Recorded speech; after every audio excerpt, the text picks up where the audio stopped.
ಕುಮಾರಸ್ವಾಮಿ ಕೊಲೆ ಕೇಸ್ನಲ್ಲಿ ನಟ ದರ್ಶನ್ ಪರಪ್ಪನ ಅಗ್ರಹಾರದಲ್ಲಿ ಮುದ್ದೆ ಮುರಿತಾ ಇದ್ದಾರೆ, ಕಂಬಿ ಎಣಿಸ್ತಾ ಇದ್ದಾರೆ.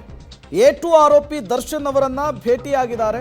ಮತ್ತೊಮ್ಮೆ ಅವರ ಕುಟುಂಬ ಸದಸ್ಯರು 1 ಗಂಟೆಗೂ ಹೆಚ್ಚು ಕಾಲ ಕಾದು ದರ್ಶನ್ ಅವರನ್ನ ಭೇಟಿ ಮಾಡಿದ್ದಾರೆ, ಮಾತುಕತೆಯನ್ನು ನಡೆಸಿದ್ದಾರೆ. ಪತ್ನಿ, ಮಗ ವಿನೀಶ್ ಹಾಗೂ ಅಕ್ಕನ ಮಗನಿಂದ ಇವತ್ತು ದರ್ಶನ್ ಭೇಟಿಯಾಗಿದೆ. 2 ಬ್ಯಾಗ್ನಲ್ಲಿ ಬಟ್ಟೆ, ಬೆಡ್ಶೀಟ್ ಅನ್ನು ತಂದಿದ್ರು ಫ್ಯಾಮಿಲಿಯ ಸದಸ್ಯರು. ಬಾಕ್ಸ್ನಲ್ಲಿ ತಂದಿದ್ದ ಡ್ರೈ ಫ್ರೂಟ್ಸ್, ಸ್ನ್ಯಾಕ್ಸ್ಗೆ ಗೇಟ್ ಪಾಸ್ ಕೊಡಲಾಗಿದೆ. ಹಣ್ಣುಗಳಿದ್ರೆ ಮಾತ್ರ ತೆಗೆದುಕೊಂಡು ಹೋಗಿ ಅಂಥೇಳಿ ಸಿಬ್ಬಂದಿ ಹೇಳಿದ್ದಾರೆ. ನೀವು ಕೂಡ ವಿಜುವಲ್ಸ್ ಅನ್ನು ಗಮನಿಸ್ತಾ ಇದ್ದೀರಿ. 3 ಜನ ಇವತ್ತು ದರ್ಶನ್ ಅವರನ್ನು ನೋಡ್ಲಿಕ್ಕೆ ಬಂದಿದ್ದು. ಈ ಜೈಲಿನಲ್ಲಿದ್ದಂತಹ ಸಂದರ್ಭದಲ್ಲಿ ಈ ಥರ ವಿಸಿಟ್ ಮಾಡಲಿಕ್ಕೆ ಅವಕಾಶ ಕೊಡ್ತಾರೆ ಫ್ಯಾಮಿಲಿಯ ಸದಸ್ಯರುಗಳಿಗೆ ಮಾತ್ರ, ಅವರ ಆಪ್ತರಿಗೆ ಮಾತ್ರ. ಈಗ ದರ್ಶನ್ ಪತ್ನಿ, ಮಗ ವಿನೀಶ್ ಮತ್ತು ಅವರ ಅಕ್ಕನ ಮಗ ವಿಸಿಟ್ ಮಾಡಿರುವಂತಹದ್ದು.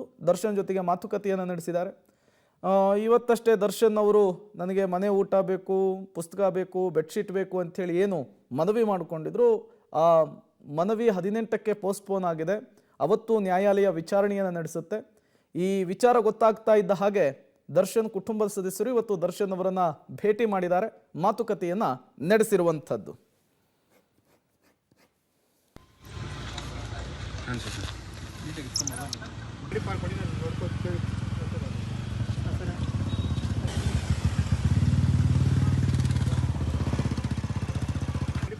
ದರ್ಶನ್ ಪತ್ನಿ ವಿಜಯಲಕ್ಷ್ಮಿ ಅವರು ದರ್ಶನ್ ಅವರನ್ನು ಜೈಲಿನಲ್ಲಿ ಭೇಟಿಯಾಗ್ಲಿಕ್ಕೆ ಬರ್ತಾ ಇರುವಂತಹದ್ದು ಇದು 3ನೇ ಸಲ.